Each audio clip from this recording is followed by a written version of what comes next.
яъне ки дар ҳамин соли 2024 метавонанд ки шуморо ҷарима кунанд ё ин ки велварен интихоб кунанд. Салом тамошобинони барномаҳои Сорубон Сафаров.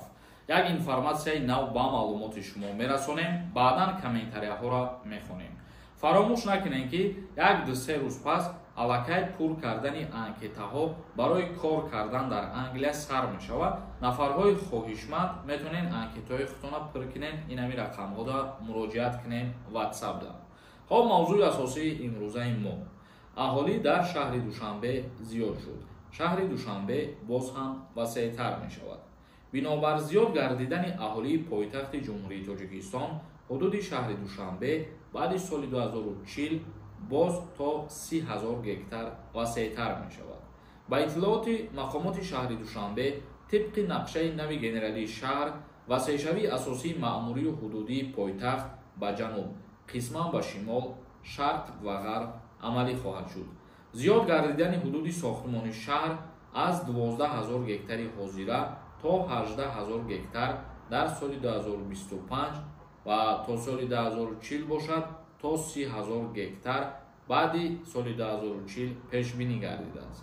Шаҳрдорӣ таъкид намудааст ки васеъшавии шаҳр ба хотири зиёдшавии сатҳи аҳолӣ мебошад. Ба иттилооти шаҳрдорӣ, давоми чанд соли охир афзоиши бо суръати аҳолӣ дар пойтахти Ҷумҳурии Тоҷикистон, шаҳри Душанбе мушоҳида мешавад.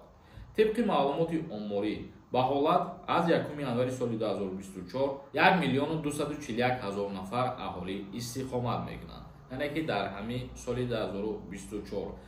дар умум бигирем, агар соли равон дар Ҷумҳурии Тоҷикистон аҳолӣ 10,277,000 нафара ташкил медод. Ба иттилооти шаҳрдорӣ, маҳз ба ҳамин хотир дар шаҳри Душанбе барои рушди иҷтимоию иқтисодӣ ва шаҳри тадбирҳои судманд андешида мешавад. шаҳр дорои 4 ноҳияи маъмурӣ, яъне ки Шоҳмансур, Исмоили Сомонӣ, Фирдавсӣ ва ноҳияи Сино мебошад. ана ҳамин 4 ноҳияе ки дар шаҳри Душанбе мавҷуд мебошад, бигем ки васеътар мешавад, аз сабабе ки рӯз то рӯз аҳолӣ зиёд шуда истодааст. ин буд як информатсияе ки мо хостем ба маълумоти шумо бирасонем. акнун комментарияҳоро мехонем.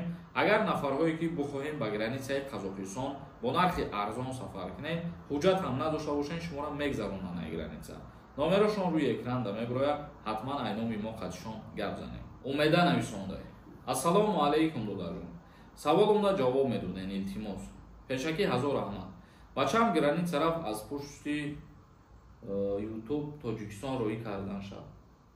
гуфтанд баъди 1 моҳ биё, моҳи сентябр буд, ҳоло наомадааст. баъди соли нав омадан метавонанд Сорубонҷон дода аз пушти YouTube чиро гуфта шумо дар назар дорем ва агар гуфта бошанд ки баъди 3 моҳ биё, бале ҳамин хел ки гуфта бошанд баъди 3 моҳ метавонад ки боз сафар кунад. бисёри ҳолатҳое мешаванд ки ҳозир ба Россия сафар карданда мегӯянд шумо бояд ки аз Россия бубироед, баъди 3 моҳ ворид бошед. ҳамин чиза причина мекунанд ва намемонанд дар бисёр вақтҳо шаҳрванди хориҷӣ вориди Россия бошавад. як нафари дигар нависондаи салом акаи Сорубон. ҳазор раҳмати калом барои шумо. мо аз шумо миннатдор ҳастем. касе чизе мега аҳамиятшон натед. мо шуморо дастгирӣ мекунем. зинда ва сарбаланд бошед. мардуме ки ҳамин гуна фикрҳои хуб дорем ва ҳамин гуна моро дуруст тамошо мекунед, фаҳмиши хуб дорем.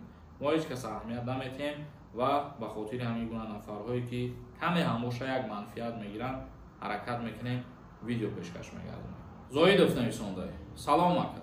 ман 14 октябр 27 омадам. ман ҳозир Россиядаем. Тоҷикистон равон ҳам наметаҳанд. барои хизмат дар назар дошта бошӣ бародар, 27 сола кишида бошӣ, аллакай аз даъват ба хизмати ҳарбӣ озод ҳастӣ. як нафар нависонда. салом ака. ман 3 моҳа работа омадагӣ. патент накунам мешавад?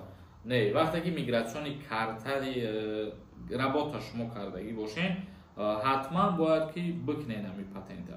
вақте ки мигратсиони картаи госи кардагӣ бошед, баъд дар ин ҳолат аз кардани ҳамин патент озод ҳастед шумо. шералӣ нависонда. салом алейкум. сози хуби саломатиё созай ака. мо кор мекунем официалӣ, ҳар моҳ патент меспорем. не ки прописка мекунанд, дер мекунанд.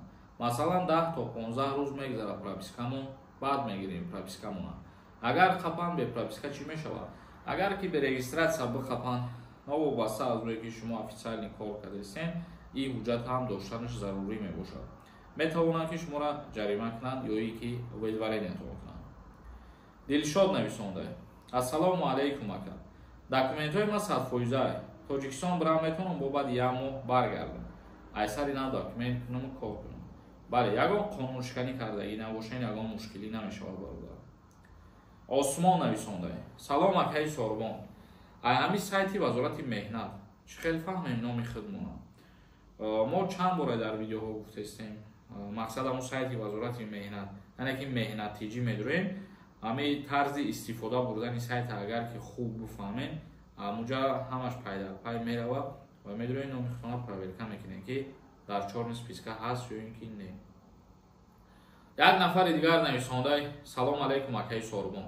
Ман гражданини РФ. Дар учёти военкомат намондам. Мегӯянд ки аннулировать мекунанд. Рост бошад? Бале, як қонуни нав баромадагӣ буд аз ҷониби Федератсияи Русия ки ҳар касе ки дар учёти военӣ намемонахча шаҳрвандии Россияша аннулировать мекунанд.